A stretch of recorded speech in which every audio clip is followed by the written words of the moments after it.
आएगा बंदा पाकिस्तानी फैमिली तो रिएक्शन। कैसे हैं आप सब? मेरा नाम है मैं नाना जी। यार भारत का रुपया एशिया में बना नंबर 1। भारतीय रुपये ने गाड़ दिए पूरे एशिया में अपने झंडे। एशिया का नंबर 1 रुपया ये क्या बोल रहे हो यार? ये तो जल्दी से भाई वॉच करते हैं। टू बी ऑनेस्ट वीडियो के बारे में सब्र नहीं हो रहा।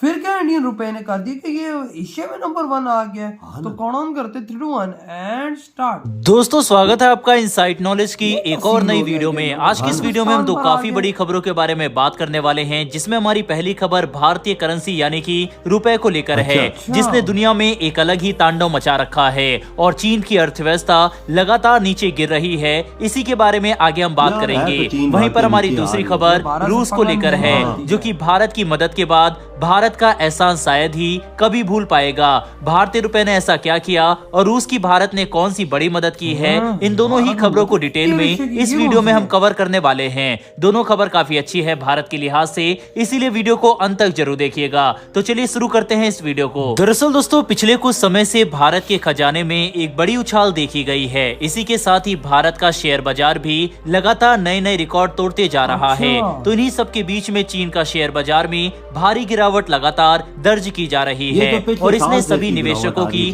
नींद उड़ा दी, क्योंकि मात्र पिछले 3 सालों में $7 ट्रिलियन चीन के बाजार से गायब हो गए। फरवरी 2021 में चीन के बाजार ने अपनी हाईएस्ट ग्रोथ देखी थी और 2021 फरवरी के बाद से लगातार चीनी मार्केट नीचे ही गिरता जा रहा है। इसके पीछे का जो मुख्य कारण है वह चीन का रियल एस्टेट है, जो कि पूरी तरह से ध्वस्त हो चुका है। वहीं इकोनॉमी का लगातार कमजोर प्रदर्शन करने की वजह से शेयर बाजार में चीन को इतना नुकसान देखना पड़ रहा है। इसके अलावा ग्लोबल लेवल पर जिस तरह से चीन के रिश्ते ताइवान, जापान, कोरिया और अमेरिका के साथ बिगड़ रहे हैं, ये भी एक मुख्य कारण है जिस वजह से चीनी बाजार में भारी गिरावट देखी जा रही है। वहीं इन्हीं सब के बीच में इंटरनेशनल मॉनेटरी फंड यानी IMF ने भी चीन की ग्रोथ को लेकर आंकड़े पेश किए हैं, जिसमें उन्होंने ये दावा किया है कि 2023 के 5.2% से कम होकर 2024 में चीन की ग्रोथ 4.6% पर रह जाएगी। और अगर ऐसा होता है तो पिछले 10 सालों में ये सबसे बड़ी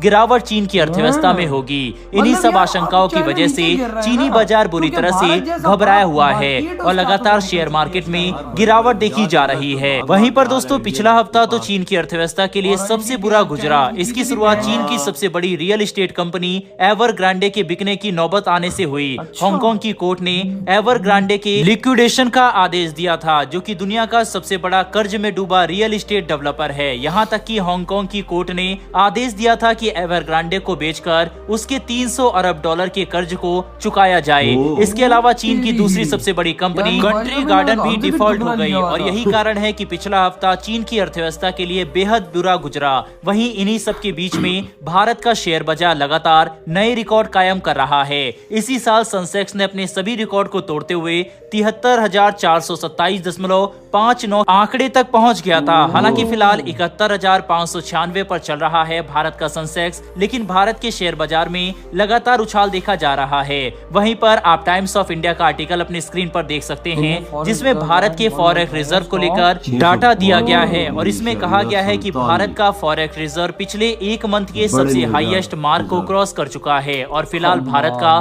फॉरेक्स रिजर्व $622.47 बिलियन का है। कितना बड़ा ये आंकड़ा है इसका अंदाजा आप इसी से लगा सकते हैं कि पाकिस्तान का फॉरेक्स रिजर्व भी $8.27 बिलियन का है और भारत का $622 बिलियन का है। इसी कारण से भारत एशिया में नंबर 1 बना हुआ है और लगातार चीन, अमेरिका, पाकिस्तान जैसे देशों की अर्थव्यवस्था नीचे गिरती जा रही है। बहरहाल बढ़ते हमारी दूसरी खबर की तरफ। तो दोस्तों इस समय रूस और इक्वाडोर के बीच में काफी तनावपूर्ण स्थिति बनी हुई है, जिस कारण काफी भारी मात्रा में जो फ्रूट्स वगैरह इक्वाडोर रूस को सप्लाई करता था उसकी सप्लाई रोक दी गई है और इसी वजह से एक बड़ी मेगा डील रूस ने भारत के साथ साइन की है और भारत ने पहली खेप इसकी रूस को पहुंचा भी दिया है। वहीं फरवरी में दूसरी खेप भी भारत रूस के लिए रवाना करने जा रहा है। वहीं रूस की तरफ से स्टेटमेंट दिया गया है कि आने वाले समय में भारतीय फ्रूट्स की डिमांड और भी ज्यादा बढ़ने वाली है और भारी मात्रा में रूस भारत से फ्रूट्स वगैरह जिसमें पपीता और केला शामिल है वह खरीद सकता है। इसके पीछे का कारण रूस और इक्वाडोर के बीच में चल रहा भू राजनीतिक विवाद है। दरअसल एक्वाडोर ने रूसी हथियारों को अमेरिकी हथियारों से रिप्लेस करने का फैसला लिया है, जिससे रूस काफी ज्यादा नाराज हो गया है और यही कारण है कि उसने सभी तरह की सप्लाई एक्वाडोर से बंद कर दी है और भारत की तरफ रुख किया है। इससे भारत को जहां एक तरफ फायदा हो रहा है, वहीं रूस को एक्वाडोर का विकल्प मिल चुका है। वहीं पर इससे पहले कल की वीडियो में मैंने आपको बताया था कि इंजीनियरिंग गुड्स भी भारत भारी मात्रा में रूस को सप्लाई कर रहा है। ऐसे में अलग अलग फील्ड में से भारत जितना रूस को सामान एक्सपोर्ट करेगा, इससे भारत और रूस के बीच में जो ट्रेड डेफिसिट है वह भी कम होगा। कुल मिलाकर ये खबर भारत के लिए काफी अच्छी है। बहरहाल दोस्तों, इस वीडियो में इतना ही। दोनों ही खबरों के ऊपर अपनी राय कमेंट बॉक्स में लिखकर जरूर बताइएगा।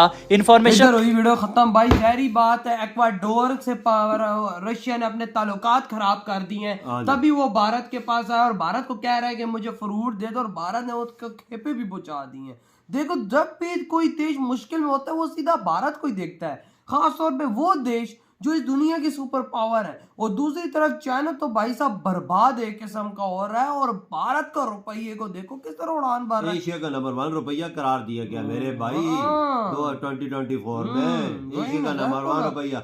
वजह जितनी भी पिछले 2-3 साल देखा है तो इंडिया चाइना की इकॉनमी पीछे जा रही है। क्यों? इन्वेस्टर भाग भाग से इंडिया आ रहे हैं। और बात सबसे बड़ा झटका चाइना को वहां पर लगा कि भारत ने उसको इंडिया के अंदर बैन किया, उसकी कंपनियों को पिछवाड़े में लात मारकर उनको बाहर फेंका। और भाई कितनी तो एप्स, बिलियंस ऑफ डॉलर्स का तो फटका तब लगा भारत ने भाई एप्स को बैन किया। और अब तो चाइनीज कंपनी भारत के अंदर काफी ज्यादा बैन हो चुकी हैं, वो तो भाग चुकी हैं। और भारतीय खुद भी चाइना माल नहीं लेते, वो कहते हैं हम इंडिया का लेंगे। सही बात है। और जिस तरह से भाई भारत का रिजर्व बढ़ रहा है, इतने में तो 2 दफा भारत पाकिस्तान को खरीद लिया यार। तो भाई कितना हो यार गया? तुम लोग खरीद ही क्यों नहीं लेते यार? थोड़ा सा पैसा अकाउंट से निकालो, खरीद ही लो हमको यार। हम लोगों को खरीद ही लो यार, ऐसे अच्छी जिंदगी तो गुजारेंगे हम लोग वहां पर। यहाँ पर तो रोटी के वांदे लगे हुए हैं। 1 इंडियन रुपया चलेगा, पावर में होगा, मजा भी आएगा यार। वही ना, उधर से दुनिया जब मुश्किल में होती है इंडिया से मदद मांगती है। रशिया देखो, रशिया ने अडाडोर जो भी वो देश है उसमें सीधा बैन ठोक दिया। कहता है भाई ना मैं तुझसे ट्रेड करूंगा, ना फिर तूने अगर हथियार अमेरिका के लेने हैं तो ले, मैं तुझ पे सीधा बैन ठोक रहा हूँ, मैं तुझसे कुछ नहीं लूंगा। लगता है वो फ्रूट से ले रहा था। फिर डायरेक्ट उसने भारत को बोला कि भाई अब मैं तुमसे लूंगा। और देखो भारत ने जहाज भाग के भेज भी दिए। वही ना यार, देखो दुनिया मुश्किल में आती है, बड़े बड़े देश, सुपर पावर जैसे देश भी मुश्किल में आते हैं, तो वो देखो देखते किसकी तरफ है? इंडिया की तरफ। यानी चाइना का तो रोल ही नहीं है कहीं पर कि दुनिया चाइना को देखे। दुनिया में सिर्फ एक नाम इस टाइम चल रहा है, वो है इंडिया। इसके अलावा तो कोई नाम ही नहीं है यार। ये तुम्हारी बात ठीक है। जिस देश पे मुश्किल टाइम आता है, कोई जो गरीब देश एशिया के, अभी 7-8 दिन हुए तकरीबन, एक अफ्रीकन देश है, उस पे उन्होंने हैजा की वबा फैली उधर। इंडिया को सिर्फ पुकारा है कि 2 जहाज बाहर के दवाइयों के भेज दिया। अच्छा, ये मैंने चीज नहीं सुनी।